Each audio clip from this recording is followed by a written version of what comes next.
Troops, here we are again, the Eagle podcast. I've managed to find the best mobile coffee shop owner in the Lake District, Elliots Coffee van. Kirsty, how are you doing? Thanks very much and welcome to the show. Hello, thank you for having me on. This is so exciting. I have never done a podcast before. I listen to enough of them, but I've never been on one, so I feel pretty honoured. You're very welcome. And as I said before we've gone online, I spend time looking through people's Instagram accounts, basically finding out who's who and, cutting the chuff and the chaff. And when I looked at yours, I was like, here's a person who's clearly driven, focused, and the passion is the mobile coffee business. And I thought, I've had a coffee shop on, I've had a coffee distributor on, but I've not had a mobile coffee shop on. So everyone's a winner. So how did you get into the mobile coffee business? So it's kind of been a bit of an idea over the last, I would only say, for the coffee van, probably in the last 12 months. Okay. But I've spent my history, I've been in pharmacy for 10 years. So leading a pretty corporate life, having the flashy, fancy corporate business cars, dressing in corporate wear, going to corporate events, staying over in a lot of hotels. Was this GlaxoSmith at over the lakes? It wasn't. It was actually an actual community pharmacy company. Okay, right. Cool. Yeah, so I've done that for 10 years, and I would probably say in the last 2 years I've kind of been thinking I haven't quite been happy, just wanting to have a bit of a change. I would actually probably say going back a bit further actually. So I branched out and dropped my hours to part-time, and went back to study for a year, well actually 2 years part-time, and then came back, and then they offered me a job which I felt like at the time I couldn't refuse. But I kind of worked my way up within pharmacy, as I say, and I kind of got to a point where I was like, okay, do I continue down this route of being in this corporate world, which I wasn't getting my fulfillment from or really enjoying as much as I maybe should have been for the role that I was doing. So I took some time out and kind of just thought, okay, right, I changed my job role. I was offered a job and I went back into a branch role. And from there, that's when I was like, okay, I need to kind of focus on myself. Along with that, probably it was a big change around. There's many changes in my personal life as well, so that kind of had quite a big influence on it. And that's where I was like, okay, what do I want? What do I really want? And as I say, it was about 2 years of going through the motions, thinking about what it was that I really wanted to do. I looked at a few different coffee shops. So the coffee kind of idea came about where I was like, I want to be able to be in somewhere in a business that people want to come and visit me and speak to me. Whereas in the pharmacy industry, everyone's really grumpy, everyone's ill, everyone's got an ailment, everyone's poorly, and also they want it there and then. And obviously, not going into too much detail because it'll just bore you to death.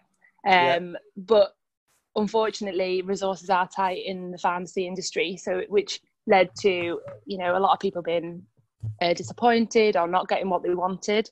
And unfortunately, people in community pharmacy are on the front line for that, which is good to an extent because you can help and support people on some level. However, I felt like I wasn't getting the fulfillment out of the role. So that's when I decided I wanted to open up my own coffee shop. So I decided, I did my barista training when I was traveling, which was about 10 years ago now, so it seems a long time ago, and enjoyed it back then, and I've kind of dipped in and out of hospitality over the years, just part-time or just helping friends out, etc. And so I decided, do you know what, I want to open up my own hub. I want to open up my own coffee shop or restaurant or something along the lines of that. okay, let's start looking. So yeah, I kind of did, and soon realised that it was bloody expensive. Yeah. The shock of rates, of business rates, of property, and especially like in and around Kendal and the lakes. Oh my goodness, it was a huge shock to the system. It was crazy. So yeah, that idea slowly just became a little bit more distant, because I just felt like I couldn't achieve that, or potentially do what I wanted to do in the property that I wanted. So I was kind of like compromising something along the line. So then I decided to go. So that's where the mobile idea came about. It's fantastic what you've done there, because some people, they get tunnel vision on an idea and then they think, no, it has to be this, and it can't go either left or right. But an idea is just an idea, and you've got to let it grow and evolve and change. And you know, the story that you're telling, there's, you know, it's, you listen to any of the big podcasts, the people who have made it, it's always the same story, like reduce your lifestyle, you know, plow everything into your business, go part-time, reduce your hours, cut your social life, plow everything into your business. And then you've gone and looked at it and gone, yeah, I want a coffee shop in the Lake District. And then someone said, yeah, welcome to this rate. And you're like, yep, no, thank you.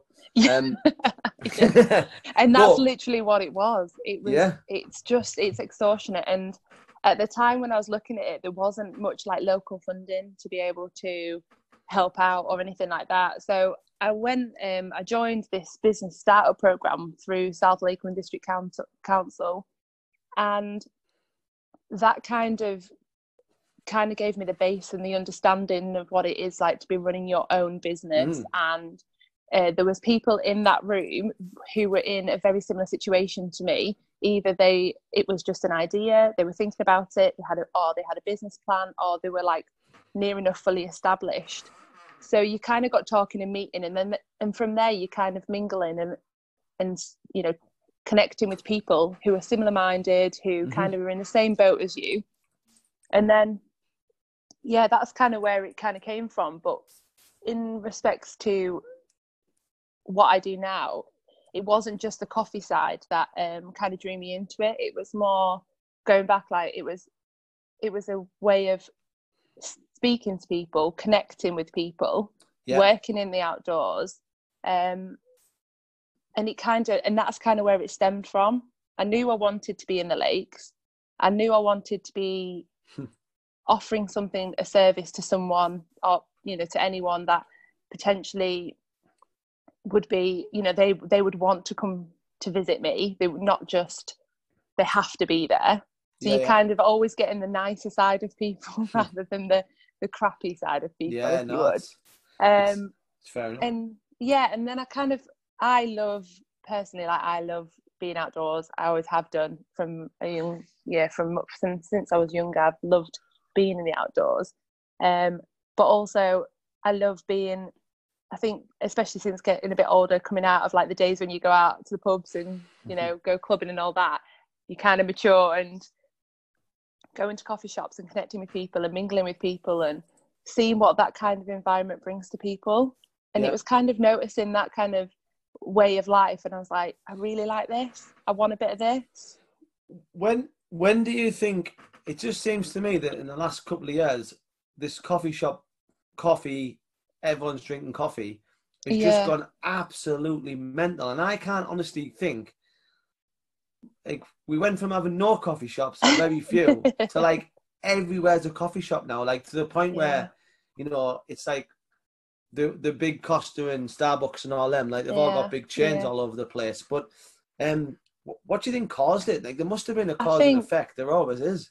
Yeah, definitely. I think like with the likes of Starbucks and Costa, obviously going from like instant coffee, which I hold my hands up, I was an instant coffee drinker long time ago. But yeah, I think like the whole with Costa and Starbucks, it kind of, obviously it's quite westernized, isn't it? Because you have it started like over in the States, and you've got the huge companies that have kind of obviously brought it over here and adapted that coffee culture to over here.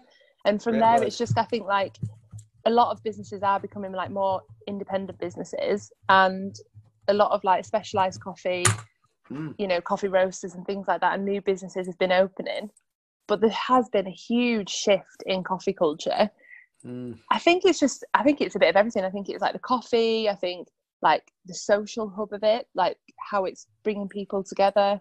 And from there, I don't really know, but it's just such a nice, it's here, and I think everybody's embracing it. Everybody's kind of enjoying it. Yeah. It kind of, you know, it's such a sociable environment, coffee, isn't it? Like whether you're outside or you're inside, or you're in a coffee shop or you're on the top of a mountain, it is such, it kind of draws people in together. I always finish my adventures with coffee and cake. Like a lot of them are like when I do recce's, like a part of the recce is finding the right coffee shop. Like I want to take my troops into, you know, after a hard day in the hills or the dales or the moors, wherever we are, like I want to finish it off on like a nice family run, like yourself, businesswoman sort of coffee shop where it's got a bit of personality to it, and it just picks the day up. Yeah, definitely. And I think it has such a different effect on you and your experience as, you know, as a customer, like we all do, is when you go into these small independent businesses, you know, as soon as you walk through that door, what kind of vibe it's going to have, like the way they welcome you, the way they put absolutely their heart and soul into your experience within the business. So, you know, whether it is a restaurant, a cafe, a coffee shop, whatever, you like, it's great the experience you get within that, right, compared to a corporate company when you've got people working for them who necessarily don't want it to work for them, don't want to be there, and just kind of are just there for the money, or, you know, they're there because they haven't got another option. Whereas when it's independent, and it's family run business or anything like that, you get, isn't it? It is, and they put everything into it, and you get that vibe when you walk into, like, you know, an independent coffee shop or roasters.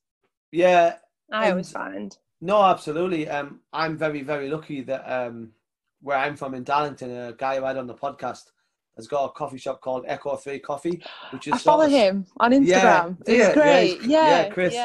He's a good friend. Yeah, he's a mate of mine. And he's got a fantastic coffee shop, and like the vibe in there. And I go in there every Monday, and I do like all my admin and all my work. And his coffee's fantastic, and you can just tell that. And it's probably exactly the same as you. He's a perfectionist. Do you know what I mean? Like he just everything has to be right, and and I think that's what you get when you go to someone a small business. You get someone's passion. Where what you're saying with the corporate, you know, the people who are working in there, ain't nothing wrong with it. You know, you're there to make make a buck. But when it's not your business, maybe you don't put 1,000, 2,500% in. You definitely don't have like the vast interest in that business as much as a business owner. And I guess it does. You can. I feel like a lot of coffee shops, like independent coffee shops in and around Kendal, especially, or like anywhere in the Lakes, to be honest. And I mean, we're spoilt for choice around here. I mean, we have some awesome business owners with awesome like coffee shops or cafes. But I would much rather go there and give them my money than go into, you know, a big corporate business to support them. No, you're right. On sort of how you changed ideas and went from a shop to a mobile. Obviously you've got an awesome camper. Talk us through that process. Like, talk us through your branding, what you wanted to, the message that you wanted to push out there, and sort of, were you always going to get a camper, or was like, what was the take with it? Yeah, I mean, like, so I do spend a lot of my time outside, and I kind of, the idea, when I soon realised that I couldn't afford to run my own coffee shop because I would have to borrow a lot of money, and I wasn't prepared to put myself in that situation to compromise the business before I even got off the ground. Yeah. So I was like, I need a way to start up, to be able to afford to start up without all the overheads of a cafe or a rented place. So honestly, it makes perfect sense.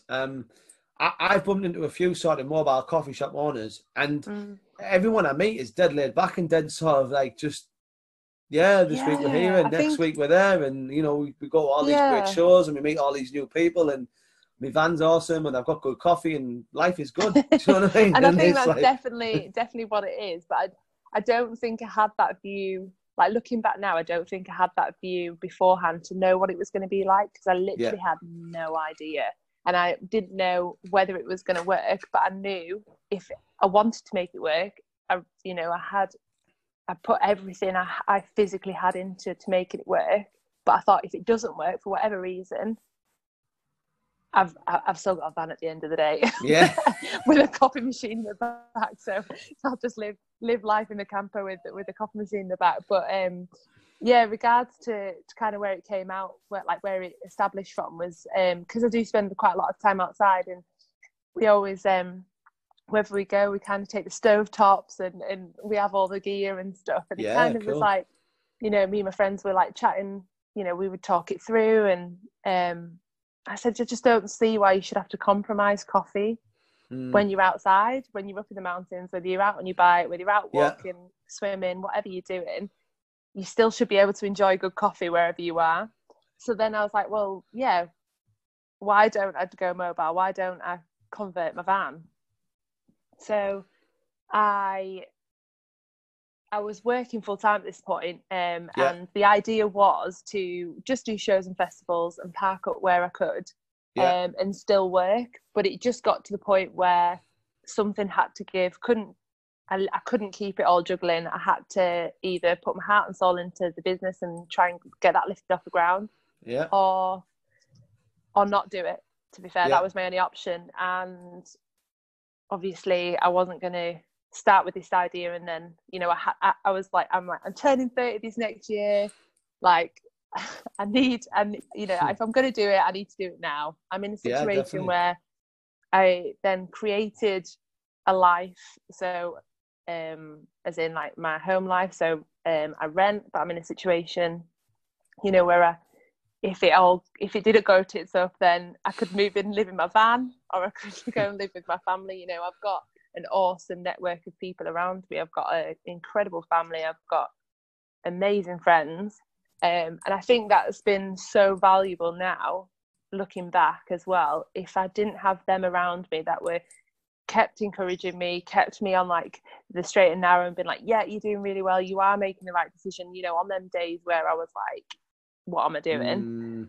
I think, well, I don't know. I can't say for sure, but whether it would have happened without them, I don't know. But they definitely kept encouraging me and like pushing me in the right direction and in the direction that I wanted to go in. Yeah, you're right there. And what you're saying is you can't, to run a business successfully, you can't live in chaos. Do you know what I mean? No, you can't. You can't. You need to have that bit of your life needs to be sorted. Personal life needs to be sorted, because because I think you do it for the wrong reasons then. It's a fair play. So obviously, branding, social media, logos, it is very, very, very, very important. And I feel like without sort of guessing your age live on a podcast, I think I've just told you my age. I know. I'm glad that you did this year. Yeah. So sort of, I'm 35. You're 30 this year. I feel like that's still a bracket where you've had to go back and maybe learn social media. It hasn't just come naturally. So I'm terrible. I am awful. I had no idea about the patterns that you should post, the hashtags, like what you should do, like how you should post your hashtags. There's so many I get wrong now. And to be honest, if there's anything that challenges me through, like at the moment with the business, is Instagram, or, well, to be fair, any social media.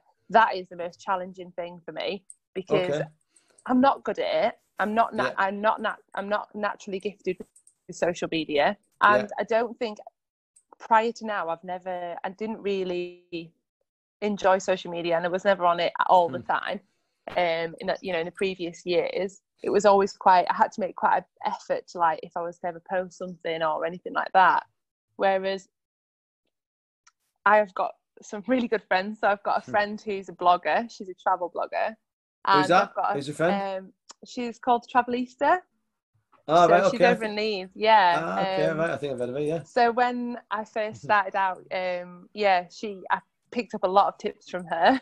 Cool. And my other best friend, she is hot on Instagram. Okay. And she's newly self-employed as well. So she's my go-to girl. So I was actually on the way back from Windermere today, chatting to her, saying, right, okay, I'm having a right lull on Instagram. I don't know what to post.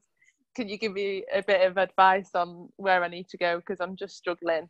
And she was like, yeah, brilliant. And she helped me through it. And she was like, right, okay, maybe you should just like take some time and just, plan some posts. And she gave me some really good advice. I was like, yeah, okay, I need to do that. Cool. But yeah, it is hard. It's a double-edged sword. Like, it's good and it's bad. And yeah, one thing you've got to sort of be, I think people who chase likes and chase followers, I don't know where it ends for them. Do you know what I mean? Yeah. I don't know, like, it's almost that thing is, I want a lot of money, but how much is a lot? Do you know what I mean? Yeah, like, where is your ceiling? Because you are going to hit the ceiling and you are going to run out of ideas. And when that happens, how is it going to sort of affect you mentally? Like, there's a lot of people out there chasing, what's the right word? Sort of validation from people who don't know. It's crazy. Yeah, absolutely.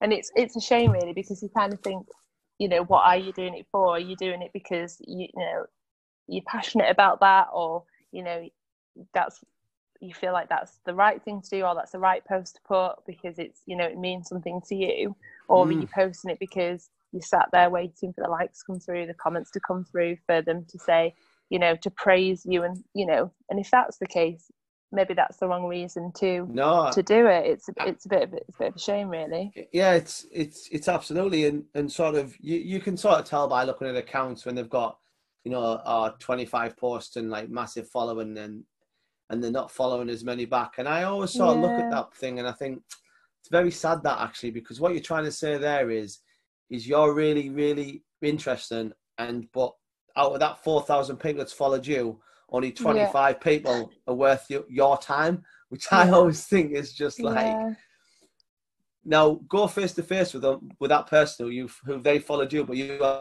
haven't, and give them 3 reasons why you're not worth their time. Do you know what I mean? And no one's being that guy or girl. No one's doing that, because no one wants to be put in a situation where it's like, well, I was gonna, but what it was stories. But it is very important. It is very important for businesses, and I feel from what I see from you is, obviously what I see is I see smiley coffee. That's what I see. That's what I see. It. I just kind of I wanted a mix of a mixture of what I'm doing, of this kind of like journey that I'm on, with setting up the van and the progress of the business, because obviously I am a new startup. And also a kind of a snippet into my own personal life, but not too much. I'm always quite like aware of the fact I don't want it to be all about me, because it's not. It's about Elliots in the business. But I think it's kind of nice to have that personal touch and be like, okay, well, a picture of me and write something about it. But everything, it is tough, and it is quite challenging to get the posts in, and to kind of, I suppose, keep people who are following you interested in what you're doing. So I think there's quite a lot of pressure from that sometimes, but I try not to dwell on that, or think about that too much. I kind of post it, put it out there. If people want to look at it and read it, they can do. If they don't, they'll just swipe past, and I sit comfortably with that. So that likes, I say this all the time, likes and comments don't pay the bills. No, definitely not. Definitely not. And you have to be pulling big traction to get someone to sponsor you and to pay you away. Do you know what I mean? Like, absolutely. To be an influencer, that word. Do you know what I mean? Like, fair enough if you can make a living like that, but how long for? Do you know what I mean? Like, exactly, I always feel like everything has a shelf life, everything's got a bubble, and especially with the sort of roller coaster that social media's been on. You know, did the newspaper ever think it would have its day? Probably not. Probably not. No, definitely not. Did the radio? Probably not. Did the TV? Probably not. Did Sky Television? All these big things that have come, they've all been replaced. And even Instagram, like in the last few years, like there's been a huge shift, obviously, since Instagram has been introduced. And like obviously, like the bloggers who are making an actual living out of Instagram. Like I'm sure you know, a lot of them will say they don't know how long this is going to, you know, be valid for, because like you say, all good things come to an end eventually. No, absolutely. And sort of going back to what, you know, I've tried to sort of line up diaries with you a few times and sort of obviously hey, that's the dance, do you know what I mean? Like that's your success, you know, you're out there chasing it, hustling and getting after these dates, and that's how it is. And sort of when we finished the Lakes 3 Peaks and we sort of finished the car park at the end of the day, I was like from a personal standpoint, I was just like, it would have been I need a brew, but it would have been amazing for all the gang to come down off the hill and you to be in the car park, set up, good to go. And I just thought, we're going to have to go to McDonald's drive-thru at Penrith. But I guess that's the thing. Like it's been incredible. As in, you know, I've only been up and running since the beginning of June, and I've done about 6 events, and they vary from music festival, fitness festival, storytelling festival, and each one has such a charm about it. And I'm loving it. I've loved every single one equally, but I think personally I would much rather do a smaller, more intimate, more local event than a huge big event where I'm probably just stood looking at the machine, just washing out coffees every split second.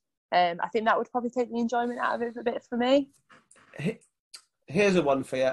Obviously, how do you go to these festivals, like, without giving any sort of like secret to it? Are you literally just approaching people and saying, I've got a van, can I come and sell coffee at your event? Like, how does it sort of work? Yeah, so people kind of so some events have like huge events, like event organizers that come, and they will have like a package, and they'll have like every vendor sorted, and that'll come as like one big package. Or you'll get festivals who are just starting out, and they will put up on social media looking for a coffee van, looking for a food van, looking for ice cream van or whatever. Cool.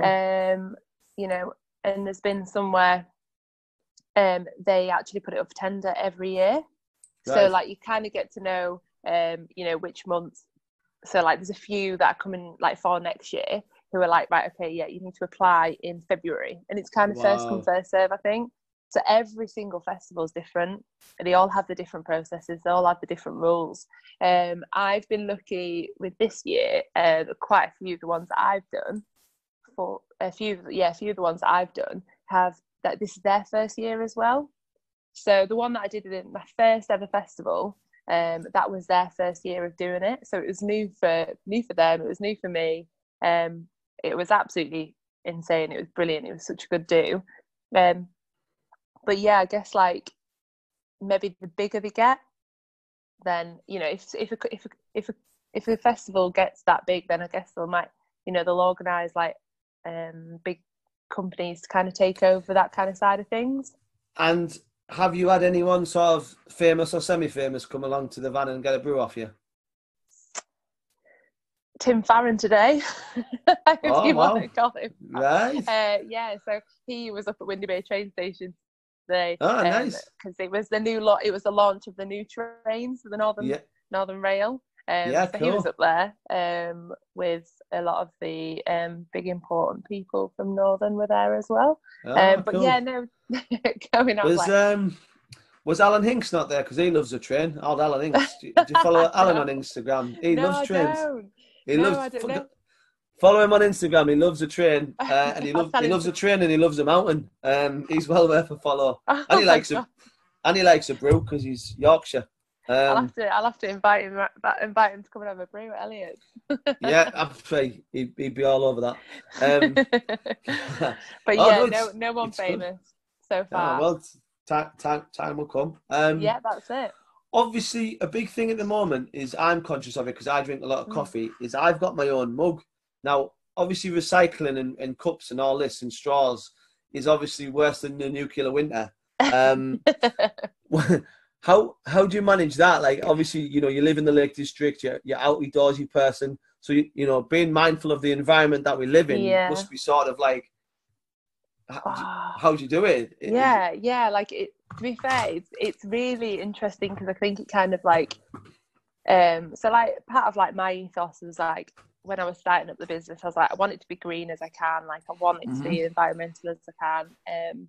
So I kind of did my research beforehand. And the cups I'm always so conscious of like cups and the lids. So I always, like I say, do a lot of research, find out where they're coming from, if how good they are, as in if they're compostable, if they're recyclable, what impact they have on the carbon footprint, etc. So, but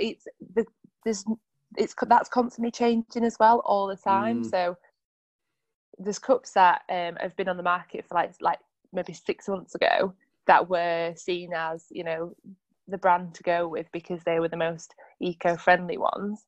But now I've just actually started some new cups today that are not even paper cups. They're made out of sugarcane residue. Oh wow. So it's sugarcane waste they've made these cups out of. So they're compostable, they're biodegradable, and they're really low on the carbon footprint because it's actually they're made out of waste, which literally blows my mind. That's sort of really impressive actually, because at one point I was like, getting a coffee every day in a takeaway cup. Yeah. And then like I heard about like the cups being like so dreadful to sort of, gosh. And I was like, I'm one guy getting five, honestly, like one every single day. Yeah. I'm like, I'm putting 20 20 cups in the environment and I thought, I'll just buy a cup and then I feel better about myself. But no, and that's it. And it's like as well. So I teamed up with Clean Canteen, which are a huge brand. However, they've got a distributor which literally is behind my house. So I contacted them about getting some branded like insulated tumblers. And so I went there, like chatted to them about it, and I've sold out now, which in the first couple of months I sold out of them, which is great. So but they're insulated tumblers, so you can put coffee, you put tea in it. I mean, I've put soup in it, I've put everything in, but that was an alternative to single-use cups, so you could buy that from me, rather than using look it ones. It is a serious issue. Absolutely. We are being warned that the environment needs to be looked after, and every single individual needs to do his piece. Absolutely. If that's recycling and sort of, if you are a coffeeer or a teaer, get yourself a proper mug and whatever. And it's good that if end of the day, if a small sort of business like yours is thinking like that, then can someone from Costa or Starbucks explain to me why they're not thinking like that? Because their cups aren't, you know what I mean? Like they're having a massive turnover, and they should be, leading the charge, not following the charge. And kudos to you and hats off to you for doing that, because I think there'll be a lot of people who, when they buy your cups, consciously I bet they're thinking, is this biodegradable? Like, and obviously you can say, that's it. And I do have a lot of conversations about them, because a lot of people will say, I don't want a plastic lid, and I'm I'm like, that's brilliant if you don't want a lid, but they're not plastic. I'll say to them, they are actually made out of sugarcane, and they are biodegradable. And so even if if these cups, or because the issue is that some of these takeaway cups, if they get contaminated, even though they might be compostable, but if they get contaminated, they can't do them at these big plants, so then they do go into landfill, and a percentage of them will break down and a percentage will just go into landfill. Obviously we talked about the coffee explosion, and obviously veganism and sort of a lot of other sort of different sort of, what's the right word, palates, tastes, styles, whatever you want to call it, is obviously you, as a business owner who's involved in selling, you sell food as well, cakes or anything like that, or just coffee? I sell cakes. I use a baker's from Kendal. Oh, right. So straight away, I guarantee you get this question. Hi, I'm vegan. Have you got any vegan cakes? Yeah, about 5 times a day, actually. Yeah. I always, I mean, I'm pretty lucky. So I use a baker's in Kendal called Ginger Bakers. And, Ginger Bakers, and Lisa from there, her and her team are absolutely brilliant, and they are constantly moving forward with with this movement, with people going, a lot with a demand in veganism and vegetarian and gluten-free and dairy-free and everything else, really. So all her cakes, I mean, she has an incredible selection of cakes, but they're all like gluten-free and dairy-free, but she has such a big range of vegan cakes as well. So I always have them, as I always have a selection of vegan cakes as well as non-vegan cakes, because you'll find there's quite a lot of people that will be asking for them. Do you know, it's that's fair play to you. You're just adapting to your market. And in another life, when I used to do another job, I used to go into sort of cafes and restaurants and stuff, and sort of truck stops and stuff like that. And I used to say, beans on toast, and then I would say, do you have any brown bread?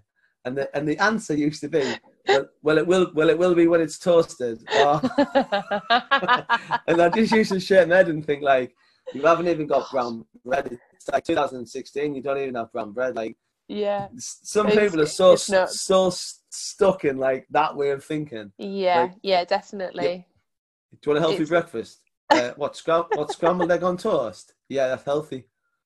Right, I'll have one of them then, please. I was actually talking to someone the other day, and we were talking about food, and I said, "Oh, yeah, I'm vegetarian," and but I was like, I have no qualms with anybody else eating meat or anything like that. That's their choice.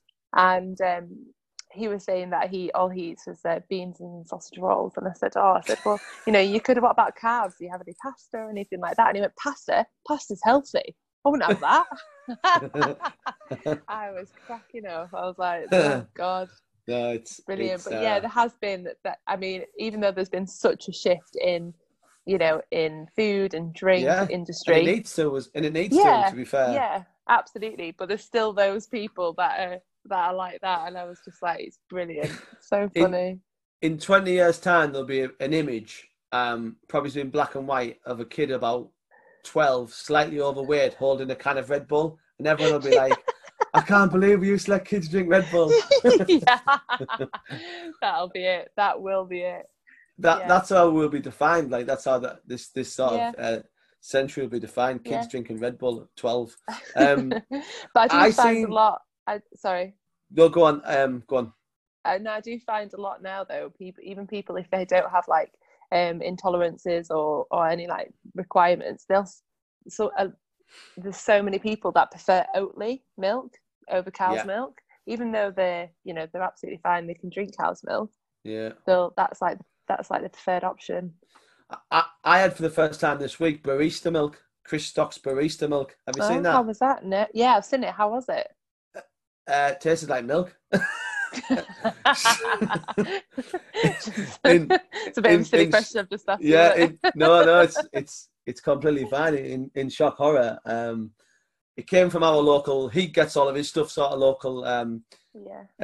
The Oak Dairy, and he's like, "Oh, John, do you want to try some barista milk?" I was like, "Well, it's not none of this crazy sort of left field stuff, is it?" I was like, I'm just moving on to seeded bread here. I can't be. Slow down a bit. Slow down with your progress. No, I'll give it a try. It was spot on. Good. He gets his coffee from Colombia, so he's on that. Nice. He's on the what you call him, the Colombian gangster. What you call him? Nice. Pablo Escobar is on the old Escobar coffees. The Escobar, right? Okay, yeah. So it's really, really good. We're absolutely flying through this, and we're going to now move on to my favourite part of the show, the 5 watts, the legendary 5 watts. So the first one, what's the greatest advice you've been given? Oh gosh, I've been given so much advice, but I think the advice that's really stuck with me, and I've probably been more aware of and quite conscious of, is that whatever advice you get told or given, because everybody, absolutely everybody, when you're starting up a new business, wants to give you they want to give you their advice, and their advice is always right.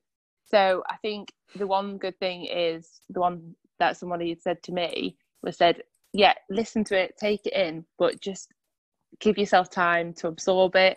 Don't ever make a decision off somebody else's advice, and don't make any impulse decisions.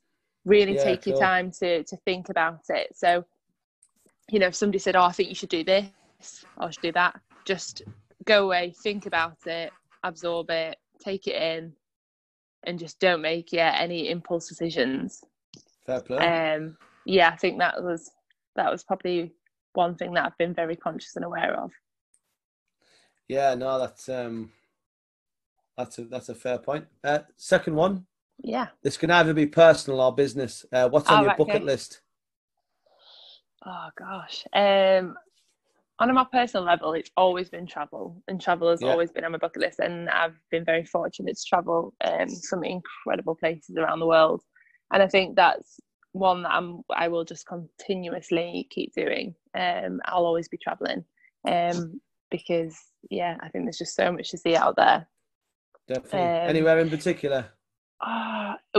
So hopefully there's I'm wanting to go to Indonesia, and some the western part of Thailand, off the beaten track. I would quite like to do that this next year, and also Canada's up there on the high list. So where in Canada?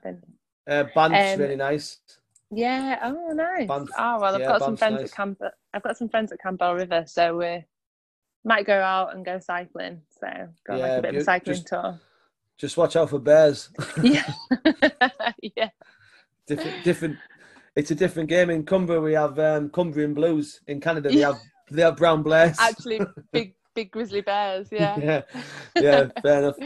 So third one. What's been your toughest day?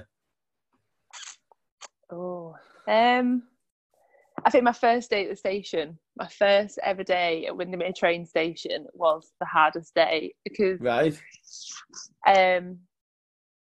I literally got there, obviously not knowing how it was going to pan out, and first I was just about setting up. I was halfway through setting up, and the first person who came over to the van, and the station was pretty empty by this point because the people hadn't started coming in, and a guy came up to me and he went, "You do know Booze give free coffee out, don't you?" And just walked off.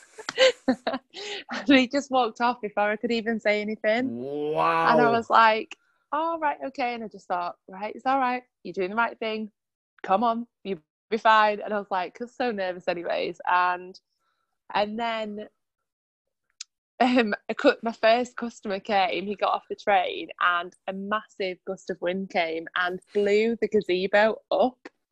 I mean, luckily he was fine, and he was so lovely, and he just grabbed it, and then I grabbed it. But as I was grabbing it, I was cutting it. So I was cutting open a bag of bean, and I stabbed myself with the finger, and I had blood everywhere. It was so deep. So he then went into Booze and got some tissue and bandages for me, bless him. But yeah, that was probably, everything just happened. Wow. And then from there, it rained all day, so it was pretty quiet. And people were just coming over and kind of there were just a lot of locals were inspecting, and they were just like, "Oh, there's a new kid on the block. Who are you? What are you doing here? And who said you could park here?" And all that kind of gubbins. So I came home and I was just like, "Oh, yeah, I don't want to do it anymore." I was like, "No, tomorrow's a new day. Give your head a wobble. You'll be fine. Wow. Come on." Do you know what? Just on that guy who said that to you, from a personal level, I hope he gets lost on the fells. Yeah, I've never seen him again since. So good. Hopefully he's currently lost on the fells still. Some people, man, they're just absolute lunatics. Yeah, I know. I thought so, you just, yeah. Yeah, well done for persevering. Yeah. Fourth, what's been your happiest day? My first day at my first festival. Cool. Was my happiest day because I was in, you go to a festival, people want you there. They're like, oh, coffee, yeah. I mean, any stallholder there will be welcomed with open arms because they want you there. So that was really warming. It was, it made you feel, it made me feel quite confident. I was like, yeah, I've got this, totally got this. Obviously having absolutely no idea really how it was going to pan out. But yeah, the people that organised the event, they were just really reassuring. They were like, yeah, it's absolutely brilliant. And obviously at that point, it was like this first week I was trading, so I was still trying to find my feet and kind of get into my rhythm and groove. But the first day went, and it was really busy, and I got some incredible feedback from people, and they were just amazing. And it just put me on such a high. I was just like, yeah, this is the reason why I'm doing it. This is why. Mega. I'm doing what I'm doing, and yeah, it was amazing. Mega, that's class. So yeah, I would say that was the best day. Fair play, yeah. The fifth and final, what's next for either yourself or the coffee empire? Well. So actually, I'm doing my alcohol license in October, ready for the Christmas season. So I'm ready for the mulled wine. So I'm kind of the plan was to always kind of grow Elliots a little bit. Hence the reason, one of the reasons why when I chose Elliots as a name, it was a name that just wasn't associated with coffee. It was kind of a name that I could take with me whatever I was doing. So if I was going to do my license, which I am doing, cool. It kind of links in as well. So yeah, I'm doing my alcohol license. So I can be, I'm going to have a bar at events. Cool. And also and then I've got a couple of friends that are also in a similar boat, so they're also doing like street food, and we're kind of working together for some plans for 2020. So awesome. Yeah, I don't want to say too much. Don't. Yeah, we've don't got some plans up our sleeves, so fingers crossed. Don't give too much away. Yeah. Wow. Right. Well, that's been brilliant. I just want to say thanks very much for coming on the podcast. No problem. That's been Kirsty from. I know that's what it's all about. That's been Kirsty from Elliots Coffee Van. You can find her at Windermere if she's not trying to stab herself or have gazebos blown away. Points to note: stay away from corporate coffee. Sugar cups. Make sure you start asking for them sugar cups and think about the environment whilst you're having and enjoying your coffee.